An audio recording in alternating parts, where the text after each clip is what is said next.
తీవ్ర అనారోగ్యంతో బాధపడుతున్న తమ కొడుకుకు ఆపన్న హస్తం అందించి ప్రాణాలను కాపాడాలని దాతలను వేడుకున్నారు మౌనిక నాగరాజు దంపతులు. హనుమకొండ ప్రెస్ క్లబ్లో ఏర్పాటు చేసిన మీడియా సమావేశంలో వారు దాతలను అభ్యర్థించారు. కృత్రిమ శ్వాసతో ఇబ్బంది పడుతున్న తమ బాబుకి రోజుకు సుమారు 60 నుంచి 70 వేల రూపాయల వరకు ఖర్చు అవుతుందని తెలిపారు. దాతలు తోచిన సహాయం చేసి తమ కుమారునికి ప్రాణభిక్ష పెట్టాలని వేడుకున్నారు. దాతలు ముందుకు వచ్చి తమ కుమారుని ఆదుకోవాలని కోరారు.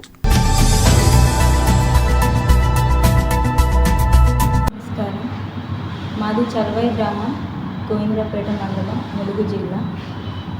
నాకు 2 కవల పిల్లలు, రామ్ లక్ష్మణులు. అందులో చిన్న బాబు ఆడుకుంటూ కింద పడుతున్నాడు. దగ్గరలో ఉన్న హాస్పిటల్కి తీసుకెళ్తే ఫిట్స్ వస్తుందని ములుగు హాస్పిటల్ తీసుకెళ్తే అక్కడి నుండి మళ్ళీ హన్మకొండ ప్రైవేట్ హాస్పిటల్కి తీసుకెళ్ళామని చెప్పారు.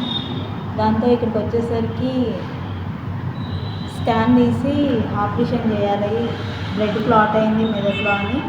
ఆపరేషన్ వరకు అయితే మనీ దాతల సహాయంతోనే చేశారు. ఇప్పుడు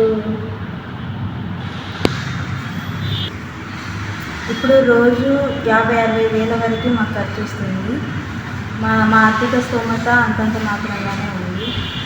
దయచేసి మీరు ఎవరైనా దాతలు మాకు సహాయం చేయాలని కోరుతున్నాను. నాగరాజు మౌనిక దంపతులకు 2 కమల పిల్లలు. వారిలో చిన్నవాడైన లక్ష్మణ్ ఆడుకుంటూ కింద పడడంతో స్థానిక హాస్పిటల్ తీసుకువెళ్ళడం జరిగింది. అక్కడ నుండి జిల్లా వరంగల్ తీసుకెళ్తే సిటీ స్కాన్ తీసి మెదడులో బ్లీడ్ అవుతుంది, ఖచ్చితంగా ఆపరేషన్ చేయాలి, లేకపోతే బాబు ప్రాణాలకే ప్రమాదం ఉంది అని చెప్పి డాక్టర్లు చెప్పడంతో ఉదాహరణ సిటీ స్కాన్ తీపించి డాక్టర్లు ఆపరేషన్ చేయాలి అని చెప్తే అప్పటికప్పుడు దాతల సహాయం కోరడంతో ఆ దాతలు ఇచ్చిన కొంత మొత్తం డబ్బుతో ఆపరేషన్ చేయించడం జరిగింది. ప్రస్తుతానికి బాబు వెంటిలేషన్ మీద ట్రీట్మెంట్ పొందుతూ ఉన్నాడు. వెంటిలేషన్ ట్రీట్మెంట్ పొందుతున్న సమయంలో మెడికల్ ఖర్చు 55,000 నుండి 60,000 వరకు రోజు ఖర్చు అవుతూ ఉంది. ఆ ఖర్చు భరించడం వీళ్ళ స్తోమత ఆర్థిక స్తోమత లేనందున దాతల సాయం కోరడం జరుగుతూ ఉంది.